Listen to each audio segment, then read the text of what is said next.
Greetings everyone, this is Will at ectotherms.net. It is 18 April 2019 and the theme of this video is going to be, I guess, you take what you can get. It's been a long day. It's a Thursday. Thursday's my feed day. It's approximately 9 p.m. Eastern Standard Time. I have a full-time job, so I had to work a full shift today, and when I got home I had to feed. And as I went through feeding, I noticed I had several females on eggs. So that's a blessing. It's great. I'm happy. But this is clearly going to be a long day. I have 3 incubators. 2 of them are filled. So I've got a third one turned on. And I'm going to have to rearrange some things before I can have room to set up all these eggs. So it's going to be late. But anyhow, let me kind of show you what goes on here.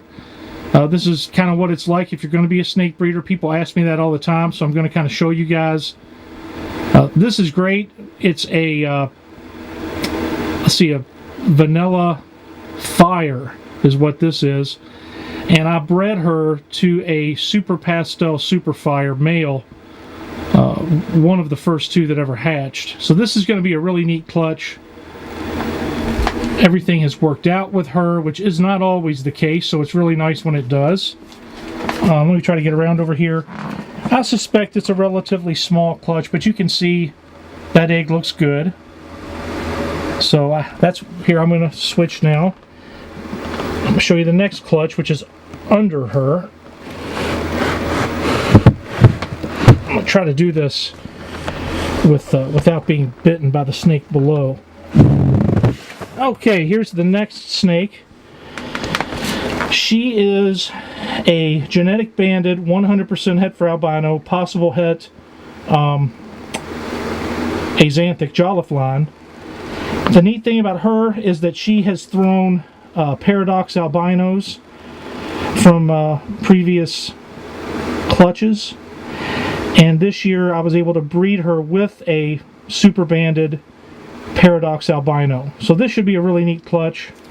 She kind of did a pancake thing and laid them flat, but I can see in there that there's good eggs. So that's nice. If you've got kids watching, or if you're faint at heart, you probably want to kind of turn the video off now. I'm going to show you what else I found today. Here we go. What's going on here is this is a female pied that I raised up from a baby. And last year I thought, well, I'm not going to breed her. She's a little too small. This year she's more than ready, so I thought. And she has laid 1 egg, become egg bound, and died. She's a dead snake. I always hate when a snake that I have raised from a baby and cared for dies. It hurts, especially when it's a female that, you know, was going to produce and was going to have babies. But guys, this is part of it. It happens. A lot of people post all these YouTube videos and it's all only the good. So I just wanted to show you that it's not all good. Anybody that has a lot of snakes or any animals knows that sometimes you have to deal with death even after a lot of effort and energy has been put into it. So there it is. I showed you. I'm not hiding anything. And then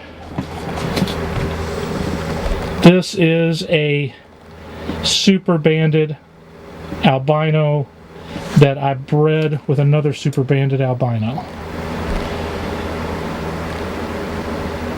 So I've got 3 clutches to put away, a dead snake to contend with.